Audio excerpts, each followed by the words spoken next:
Hello बच्चों, हम unsolved 2020 के पेपर के सॉल्यूशन का तीसरा पार्ट लेकर आपके सामने हैं। इस वीडियो में हम 8 मार्क्स के क्वेश्चन करेंगे। पहला क्वेश्चन है हमारे सामने 7वें का 7वां नंबर, 8वां नंबर, 9वां नंबर, तीनों 8-8 मार्क्स के होते हैं। प्रत्येक में 2 ऑप्शन होते हैं, दोनों में से किसी एक को करना है।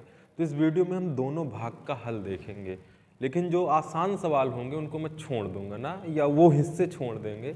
तो आइए प्रारंभ करते हैं 7वें का 3x minus 2y plus 3z equal to 8, 2x plus y minus z equal to 1, इतना इक्वल टू 4 को आप व्यूह विधि से हल कीजिए। देखिए, इसको हल करने की 2 विधियां होती हैं। एक तो सामान्यतः x y z के मान निकाल लें, दूसरा होता है आपके पास सारणिक विधि, क्रेमर रूल जिसको हम कहते हैं, क्रेमर विधि से। लेकिन हमारे सिलेबस में 99% चांसेस हैं कि आप व्यूह विधि से आएगा। और ये बता दूं, ये सवाल बहुत ज़्यादा आता है, मतलब इसकी 10 बार प्रैक्टिस कर लीजिए, 8-10 सवाल निकाल लीजिए, आंसर निकाल लीजिए, क्योंकि पेपर में आंसर नहीं निकलता, तो इसलिए प्रैक्टिस करिए। देखिए, ऐसे सवालों करने के लिए सबसे पहले ax बराबर b के रूप में लिख लीजिए। ax का मतलब 3 आप व्यूह बनाने हैं। पहला a आप व्यूह, दूसरा x आप व्यूह, और तीसरा बच्चों b आप व्यूह। जो a आप व्यूह होता है x y z के गुणांक 3 माइनस 2 3, 2 1 माइनस 1, 4 माइनस 3 2। x है x y z और b है हमारा 8 1 4। इसका मतलब है कि फिर से हम ये वैल्यू रख दें और हल कर लें, गुणा करा लें ए और एक्स का बी का, तो फिर यही चीज़ मिल जाएगी। तो इस रूप में लिख लें। अच्छा, यहाँ पे बता दूं मैं लास्ट की लाइन, हम बहुत डिटेल में नहीं से करने वाले, क्योंकि इसके लिए पहले वीडियो बनाए जा चुके हैं, आपको हल बताया जा चुका है। आपको प्रैक्टिस करनी है, इतनी प्रैक्टिस के सवाल आए तो गलत ना हो। 8 नंबर तो कहीं जाए ही नहीं, बहुत आसान होता है। x बराबर यहाँ पे आता है a इनवर्स b, तो हमको a इनवर्स चाहिए, b तो अपने पास है ही। अब असली सवाल है a इनवर्स निकालेंगे कैसे। तो देखिए, प्रतिलोम निकालना बस आएगा तो 5 नंबर में आएगा, और x y z को रिलेट कर दिया तो 8 नंबर में आएगा।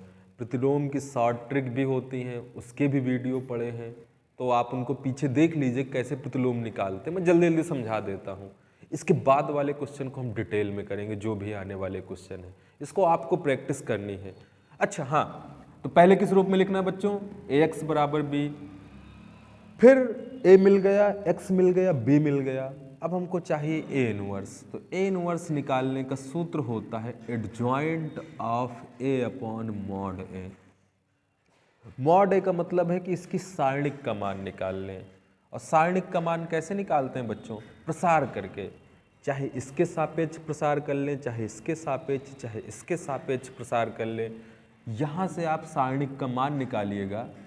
अभी मैंने क्लास में किया था तो -17 आया था, तो ये वैल्यू आ जाएगी। फिर एडजॉइंट ऑफ ए निकाल लें और इसको यहाँ पे रख दें। ए इनवर्स निकलने के बाद बी हमको पता है, इस आप व्यूह का इससे गुणा करा देना है। और जब बता दूं मैं आपको, फाइनली आंसर बता रहे हैं, इस क्वेश्चन को हम ज़्यादा हल नहीं करेंगे। जब आप ये सब कर दोगे तो आपका निकल के आएगा 1 2 3। देखिए, ए इनवर्स के लिए पुराने वीडियो पड़े हैं, ध्यान से देखिए, बार बार प्रैक्टिस करिए। ए इनवर्स निकल गया, बी पता है, क्रॉस मल्टीप्लाई करा दीजिए।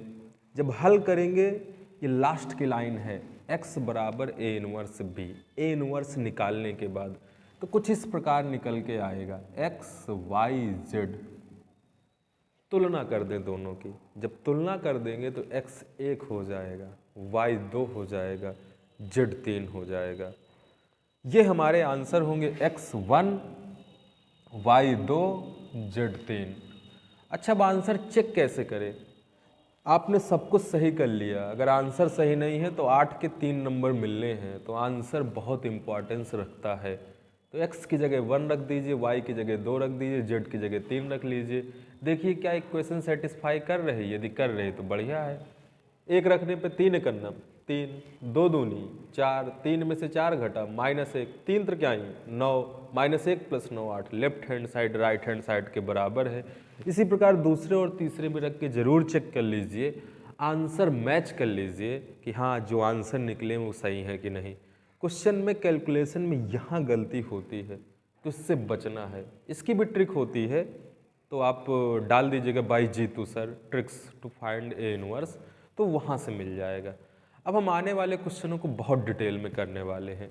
इसको आपको प्रैक्टिस करनी है, ढेर सारी प्रैक्टिस करनी है। आता ही आता है और नंबर लाना ही लाना है और पेपर होना ही होना है। वैसे होंगे 99% चांसेस हैं, तो कोरोना में भी पढ़ते रहिए। आइए अगला क्वेश्चन करते हैं। तो 7वें कक्षा क्वेश्चन है, शीर्ष ये वाले त्रिभुज का क्षेत्रफल ज्ञात कीजिए। त्रिभुज का क्षेत्रफल 35 वर्ग इकाई हो तो के का मान बताइए। इसका एक दूसरा हिस्सा भी है, ये भी 4 नंबर का, ये भी 4 नंबर का। तो हम ये वाला प्रश्न करेंगे खा नंबर, तो दोनों क्वेश्चन हमें करने पड़ेंगे। तो आइए पहले हम हल देखते हैं पहले पार्ट का। पहले पार्ट वाला शायद बहुत आसान है।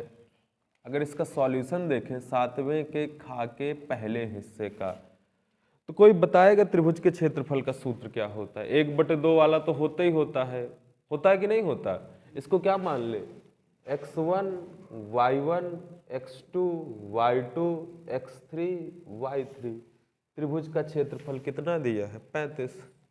दो तरीके हैं, या तो सारणिक विधि लगा दें अगर बोला है, और सारणिक नहीं बोला तो आप किससे कर सकते हैं, त्रिभुज के क्षेत्रफल के सूत्र से। पर मैं आपको सलाह दूंगा कि आप किससे करिए, सारणिक विधि से ही करने की कोशिश करिए ना।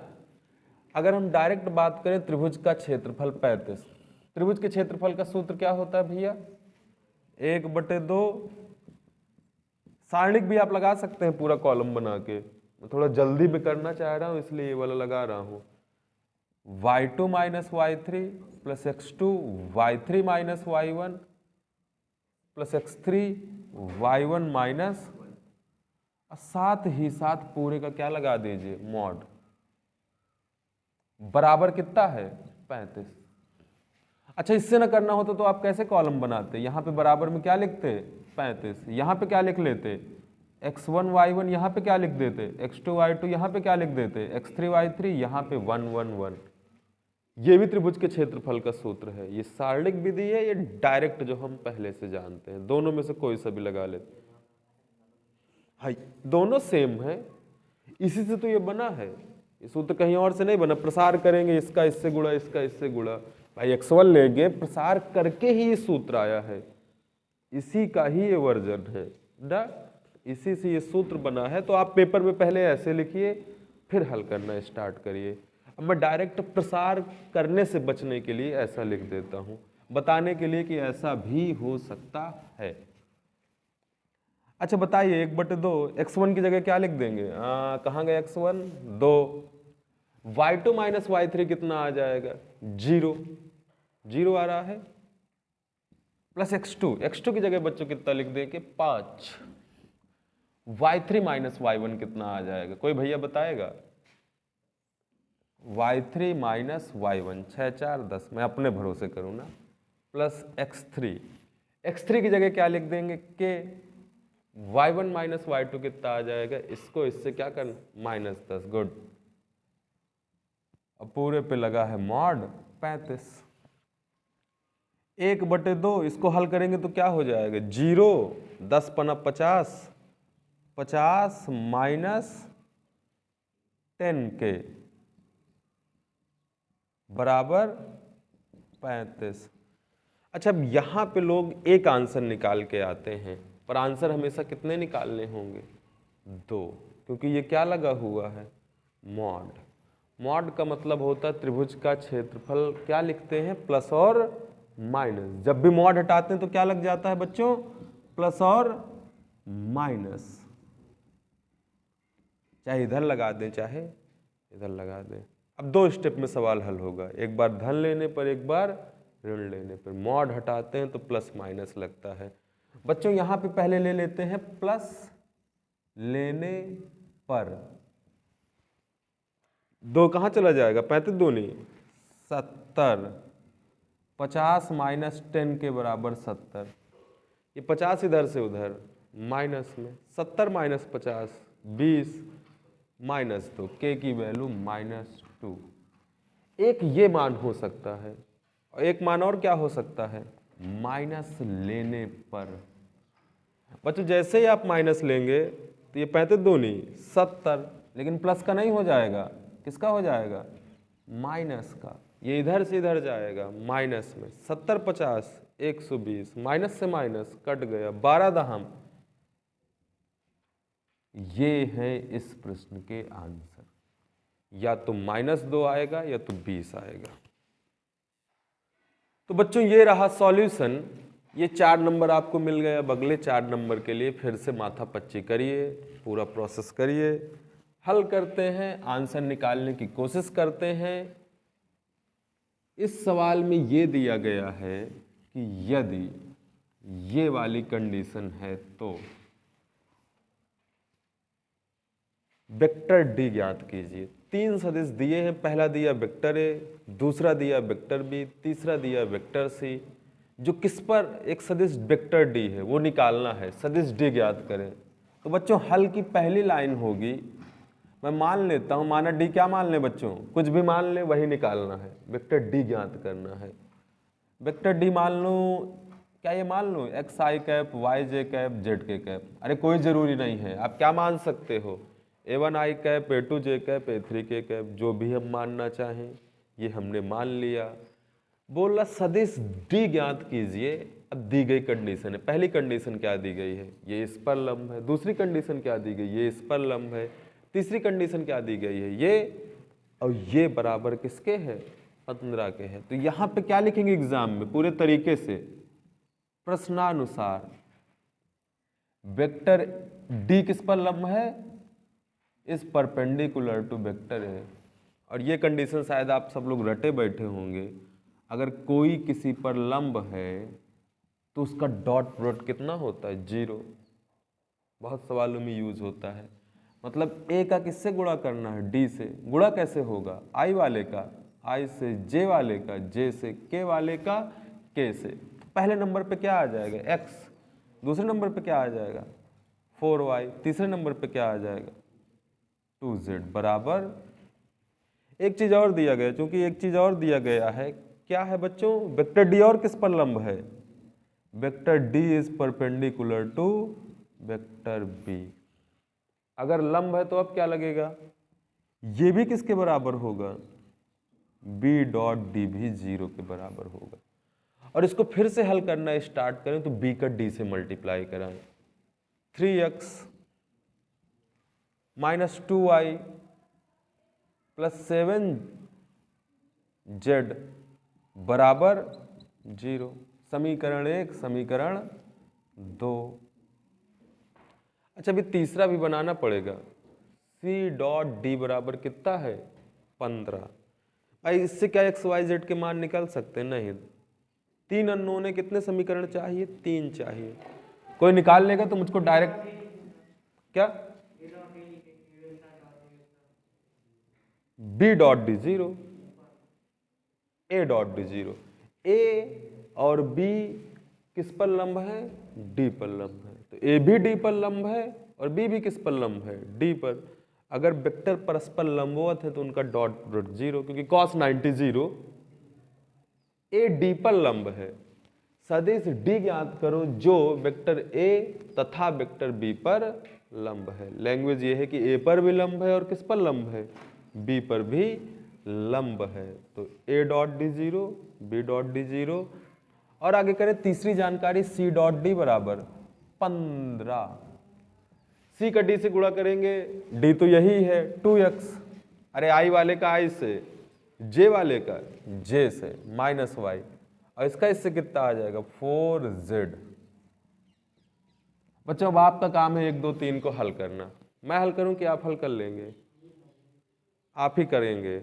और इसका मैं लिख लेता हूं क्या बच्चों, आंसर क्या आएगा। अब ये हल करना, आप व्यू विधि न लगाने लगिएगा तो फिर तो बहुत लंबा हो गया।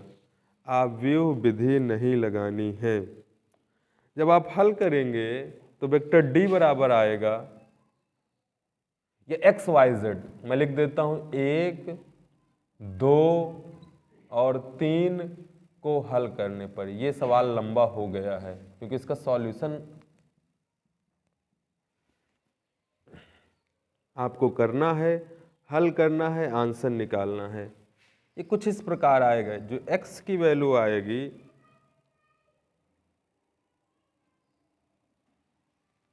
160/3,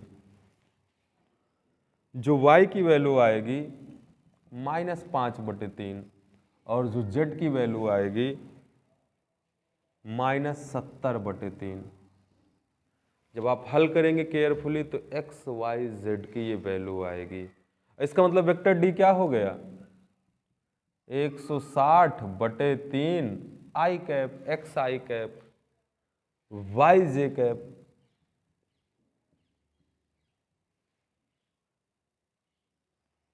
-70/3 के कैप। ये इस प्रश्न का आंसर है।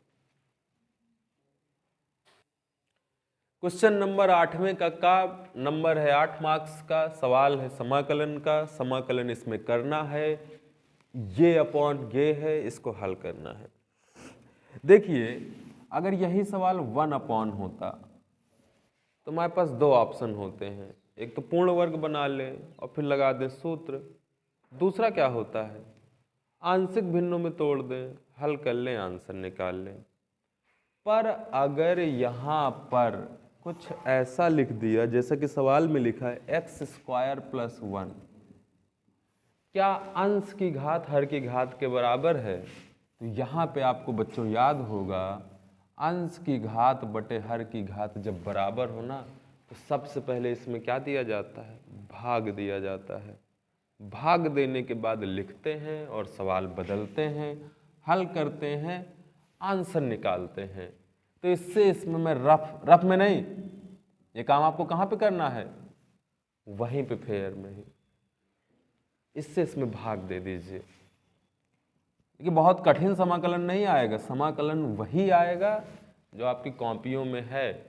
कितनी बार गुणा जाएगा, एक बार। जब एक बार गुणा होगा तो ये घटाने पे चिन्ह खचाक खचाक 5x, 1 में से 6 घटेगा। तो एक्चुअली में जो सवाल निकल के आया वो ये निकल के आया, ये क्या है, भाजक, ये क्या है, भागफल, ये क्या है, शेषफल। लिखने का किसी को तरीका पता है? भागफल प्लस शेषफल बटे भाजक। कभी भूलो तो ऐसे याद कर लिया करिए, 22/5, 5 चौको 20, 4 सही 2/5 लिखते हैं, 4 + 2/5, फिर वही लिख लेंगे। तो भागफल हमारा हो गया 1। शेषफल कितना हो गया, 5x - 5, 5 कॉमन ले लें तो यहीं पे भाग करके दिखाना है। अच्छा अब लगभग 2 सवाल है बन गए ना। ये कितने सवाल बन गए, एक 1 वाला हिस्सा बन गया और एक कौन सा बन गया, ये वाला। इसमें से किसको बाहर निकाल लें? क्या बच्चों इसके गुणनखंड कर सकते हो? गुणनखंड कोई बताएगा क्या आएगा? 2 तिहाई 6, x - 2। क्या इसका बहुत कुछ बेनिफिट हो रहा है? बहुत ज़्यादा तो नहीं हो रहा है। फिर हम कुछ नए सूत्र लगा पाएंगे। देखिए तरीके से समझिएगा। 2 ठो और मैं नए सवाल बनाता हूँ। 5 ये लिखा,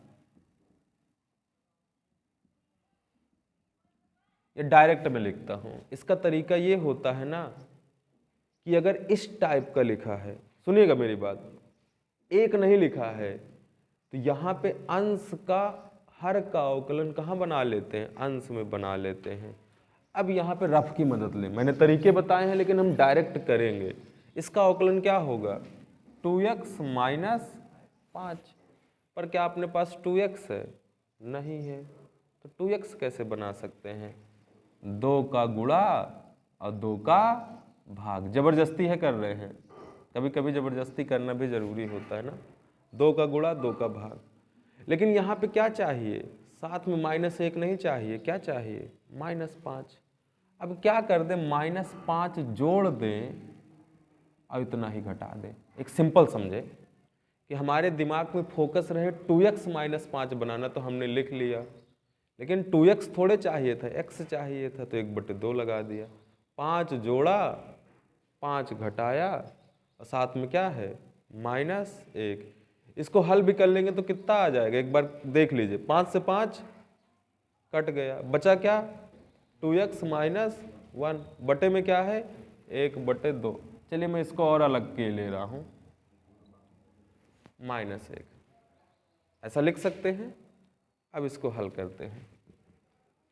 1 dx 5, इसको थोड़ा सा और हल करें।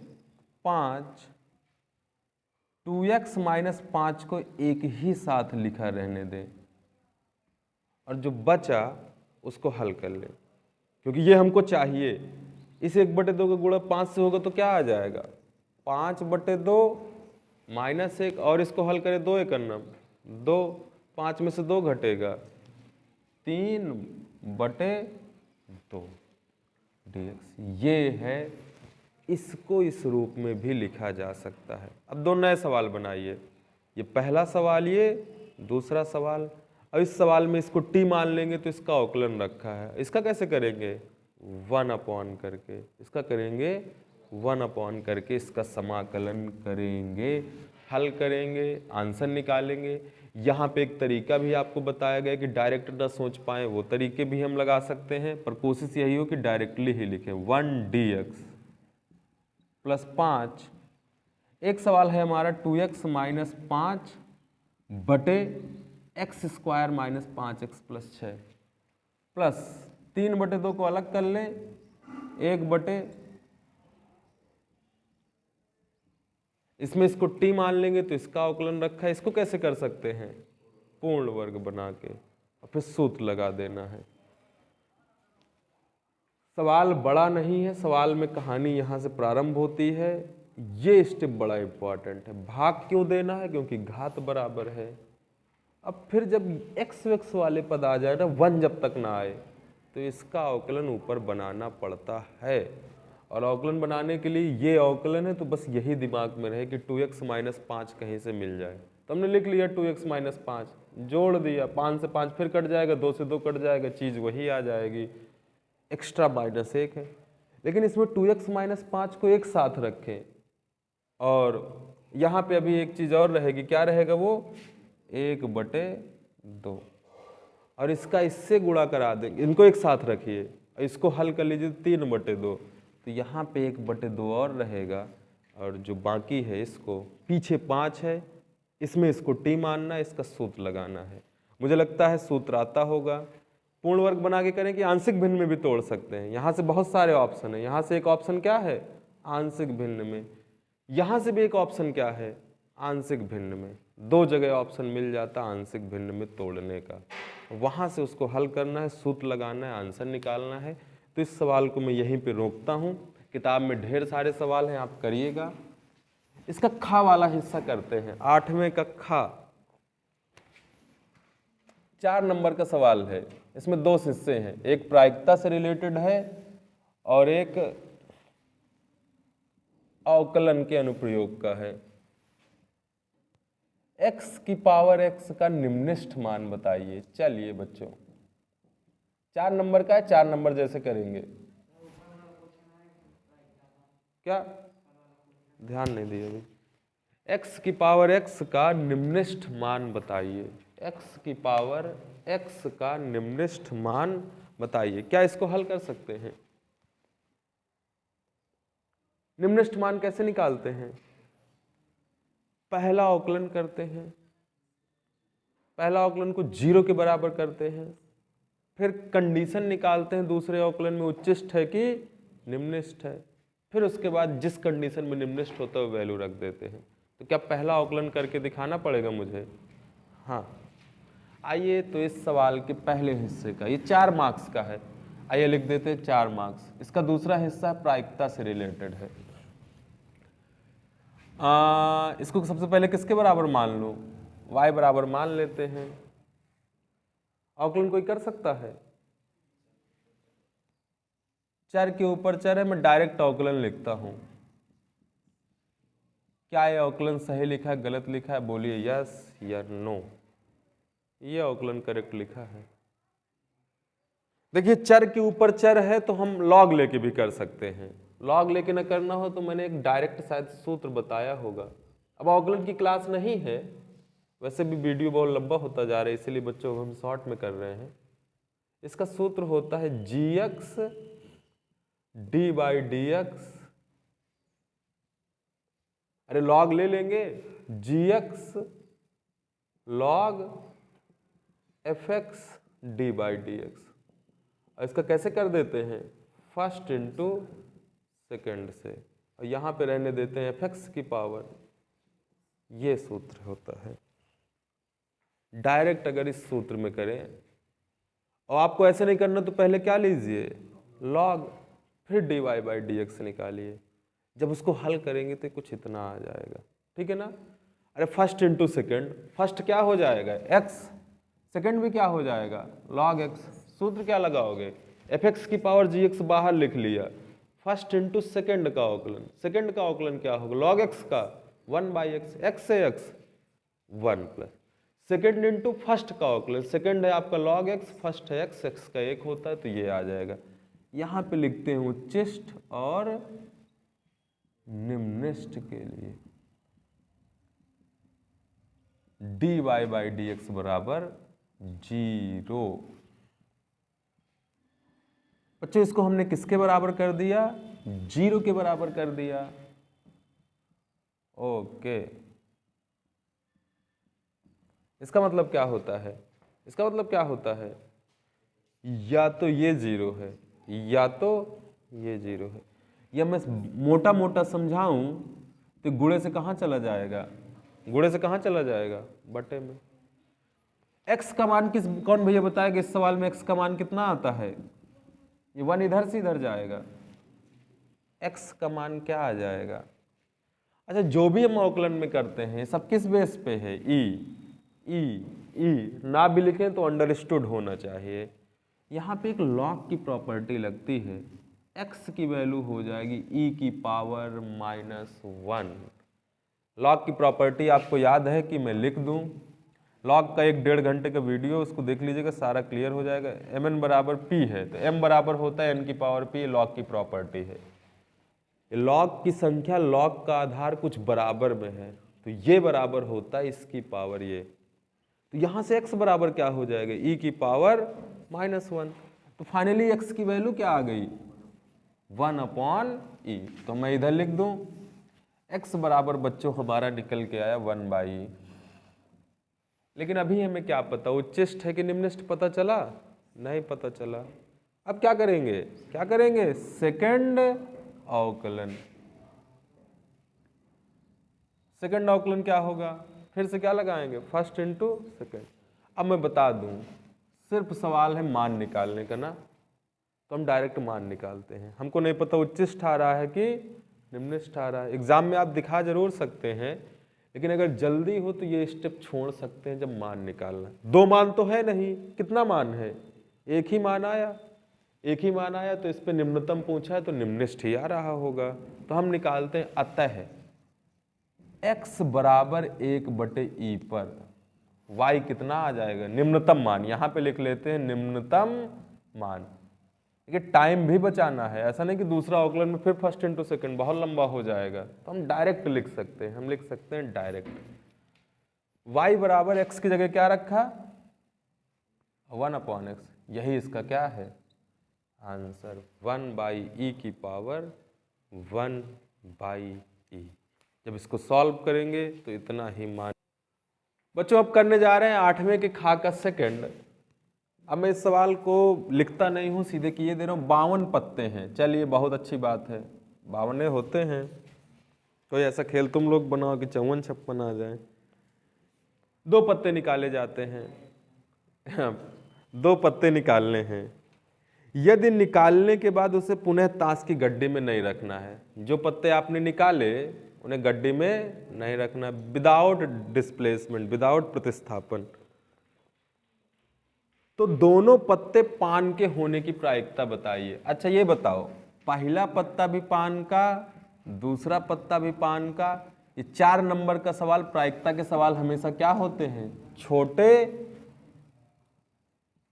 और जल्दी से होने वाले, टाइम बचाने वाले। बस आपके कॉन्सेप्ट क्लियर हो या आपकी प्रैक्टिस बढ़िया हो। अच्छा इसका मतलब क्या है? पहला भी पान का हो, दूसरा भी पान का हो। 52 में से पान का पत्ता होने की प्रायिकता क्या है? अच्छा अब आपने एक पत्ता निकाला और उसको फेंक दिया, उसको गड्ढे में नहीं रखना, कितने पत्ते बचे? 51। अब पान के कितने बचे? 12। दूसरा 12 में से 51, मतलब 12 पान के हैं, 51 पत्ते हैं। तो पहला पान का, दूसरा भी पान का, दोनों पान के होने की प्रायिकता है। हल करना चाहें 3 चौको 4 त्याई, आंसर क्या है? 4 मार्क्स का है, करेक्ट ना, मतलब आंसर लिख दो। यहां पे क्या लिख सकते हैं एग्जाम में? कुल पत्ते, और ज्यादा लिखना है 52, पान के पत्ते 13, और 2 लाइनें बढ़ानी तो पहला पत्ता निकालने की प्रायिकता 13/52। फिर क्या लिख सकते हैं? एक पत्ता निकालने के बाद उसे नहीं रखना, शेष 51 पत्तों में से पान का निकालने की 12/51। क्योंकि दोनों घटनाएं क्या हैं? Both the event are independent, एक दूसरे स्वतंत्र हैं, घटनाएं स्वतंत्र हैं, इसलिए भाई पहला पहला निकल गया, दूसरा दूसरा निकल गया। 13/52 गुणे 12/51 गुणा करा के लिख लेंगे। ये इस प्रश्न का आंसर है। अब 4 नंबर का है तो 4 नंबर लायक करना भी पड़ेगा ना। 1 नंबर 4 लाइनें तो लिखनी पड़ेंगी। डायरेक्ट भी लिख दोगी तो 3 नंबर तो बनता ही बनता है, मैथ है। इतना लिख दिया, इतना लिख दिया, इतने में 4 लाइनें हो गई। घटनाएं स्वतंत्र हैं इसलिए कुल पत्ते 52। बीच में और लिख सकते हैं जैसा कि पहले लिखाया गया होगा। Question number 9। चलिए बच्चों ये 8 नंबर का है और सवाल ये है,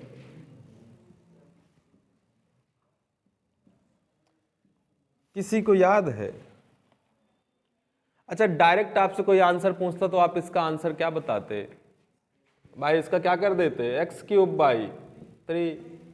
फिर क्या लगा देते? अपर लिमिट माइनस, ये इसका क्या है भैया? आंसर। ये थोड़े पूछेगा 8 नंबर में। हाँ यही आंसर है, आंसर हमको रटा है, नीचे की लाइनें क्लियर हैं, लेकिन पूछ रहा है योगों की सीमा द्वारा करे। योगों की सीमा द्वारा समाकलन करें। मतलब आंसर हमको क्लियर है, सब कुछ क्लियर है। किसी को पता है योगों की सीमा द्वारा समाकलन कैसे करते हैं? शायद एक सूत्र लिखाया गया होगा समाकलन का योगों की सीमा द्वारा। याद है किसी को? नहीं याद है?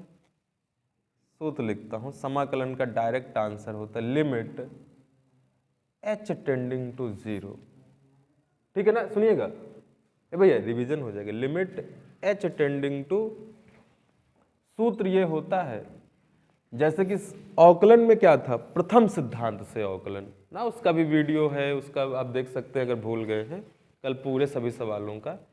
तो इसमें योगों की सीमा में सूत्र लगता है h, छोटे छोटे हिस्से में तोड़ा जाए, a+h, a+2h, a+3h।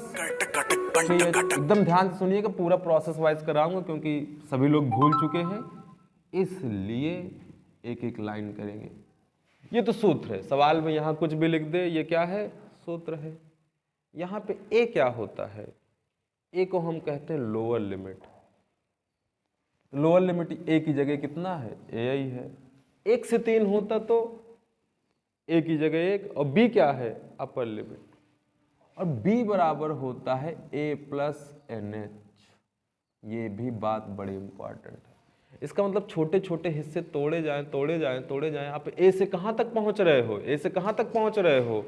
b तक। छोटे छोटे हिस्से को आपने क्षेत्रफल निकाल के जोड़ दिया a से b तक, तो b क्या होता है? a से nh, a+nh। nh बराबर क्या हो जाएगा?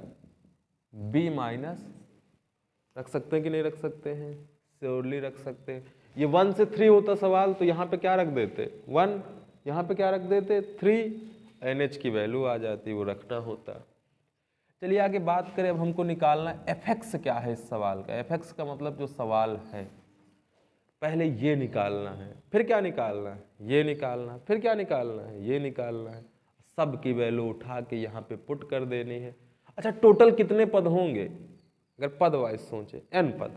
पहला पद 1h, दूसरा पद 2h, तीसरा पद 3h, थोड़ा श्रेणी भी लगेगी, श्रेणी भी लगेगी। तो आइए मैं वैल्यू रखना स्टार्ट करता हूँ। i बराबर, बच्चों भैया h की जगह कुछ नहीं रखना, एफ ए प्लस h बताएगा क्या हो जाएगा, एफ ए प्लस एच क्या हो जाएगा बताओ भाई। x की जगह क्या रख दीजिए, a प्लस एच, एक्स की जगह क्या रख देंगे तो क्या बन गया। चलिए भाई यहाँ पे क्या रख देंगे, एफ ए प्लस 2h निकालना है, a प्लस 2h का होल स्क्वायर। सूत्र भूल गए तो याद रखिए, यहाँ पे क्या रख देंगे, a प्लस 3h का सो ऑन। कुल कितने पद होंगे, n पद होंगे। लिखना चाहें तो क्या लिख सकते हैं, अरे ठीक है ना, ठीक है।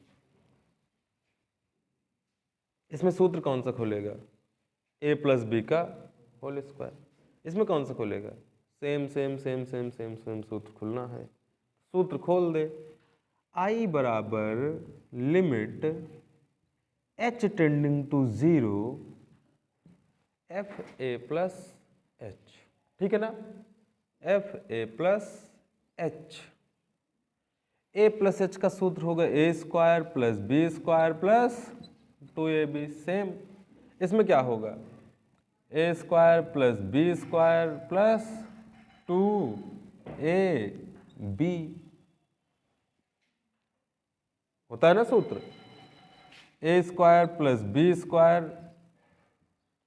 Plus 2ab, so on so on so on so on so on, n पद है, total number of terms n है। i बराबर लिमिट h टेंडिंग टू 0। अच्छा अब देखिए, एक सिंपल बात देखें ना, तो 3 पद नहीं सब में टूट गए, और हर 3 पद में देखो तो ए स्क्वायर सब में मिल रहा है कि नहीं मिल रहा है। बच्चों कितने ए स्क्वायर मिलेंगे, n, गुड, बहुत अच्छी बात है, बहुत ही अच्छी बात है। ए स्क्वायर प्लस ए स्क्वायर प्लस ए स्क्वायर, n पद लिख दे। अच्छा इस टाइप के कितने पद मिलेंगे, n पद मिलेंगे। अच्छा इसको और समझाओ ना, तो ये h स्क्वायर तो है, ये क्या लिखा है 2 स्क्वायर h स्क्वायर, मतलब 4h स्क्वायर, ये क्या लिखा है 3 स्क्वायर h स्क्वायर। अगले में क्या होता 4 स्क्वायर h स्क्वायर। तो सब में कुछ कॉमन दिख रहा है क्या, बचेगा क्या यहाँ पे 1, और 1 को क्या 1 स्क्वायर लिख दो, यहाँ से h स्क्वायर कॉमन निकल गया तो क्या बचा 4 बचा, मतलब 2 दूनी 4, लेकिन 2 स्क्वायर, यहाँ से h स्क्वायर निकल गया तो 3 का square, dot dot dot dot n square तक जाएगा, n पद लिख दें, अरे n स्क्वायर होता लास्ट में सूत्र। अच्छा और कहीं कुछ कॉमन दिख रहा है, इसमें भी तो कॉमन है, क्या कॉमन है 2ah, क्या बचेगा 1, यहाँ पे क्या बचेगा 2ah निकल गया, 2, अरे 2 बचा ना 2ah, यहाँ पे क्या बचेगा 3।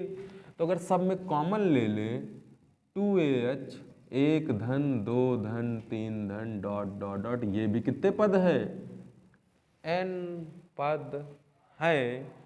अभी इसको जोड़ना है, इसको जोड़ना है, इसको जोड़ना है, तो हमको क्या लगानी होगी, श्रेणी लगानी होगी। आगे हल करेंगे बच्चों। इसी सवाल के अगले हिस्से पे चलते हैं। तो लिमिट h टेंडिंग टू 0 यहाँ तक सॉल्व हो गया, अब इसको जोड़ना भी है। i बराबर लिमिट h टेंडिंग टू 0, इन सब से क्या कॉमन है a स्क्वायर, क्या बचेगा 1 धन 1 धन 1 धन 1 धन, कितने 1 बनेंगे n, 1 को 10 बार जोड़ें तो कितना आता है 10, 1 को 20 बार जोड़ें तो 20, 1 को कितनी बार जोड़ना है n, तो n आ जाएगा a स्क्वायर n प्लस, इसमें सूत्र लगा दे, कौन सा लगा दे 1/6 n n+1 2n+1। ऐसे में बच्चों कौन सा सूत्र लग जाएगा? 2AH 1/2 n n+1। प्रथम n प्राकृतिक संख्याओं का योगफल, प्रथम n प्राकृतिक संख्याओं के वर्गों का योगफल। दो फॉर्मूले होते हैं जो हमने लगाए हैं, पिछले साल प्रूफ भी कराया गया होगा, उसका भी वीडियो पड़ा है, उस पर भी देख सकते हैं। बाय जीतू सर डाल लीजिएगा, प्रूफ ऑफ n प्रथम n, ये भी जो भी है। तो आज आइए आगे देखते हैं, हल करते हैं। i बराबर लिमिट h टेंडिंग टू 0, इसका अंदर गुणा करा दीजिए। अगला स्टेप क्या है? इसका अंदर गुणा करा दीजिए। तो क्या बन जाएगा? a², ठीक है ना। इसका इससे गुणा ये हो जाएगा तो क्या बन जाएगा? NH। बन जाए कि नहीं बन जाएगा?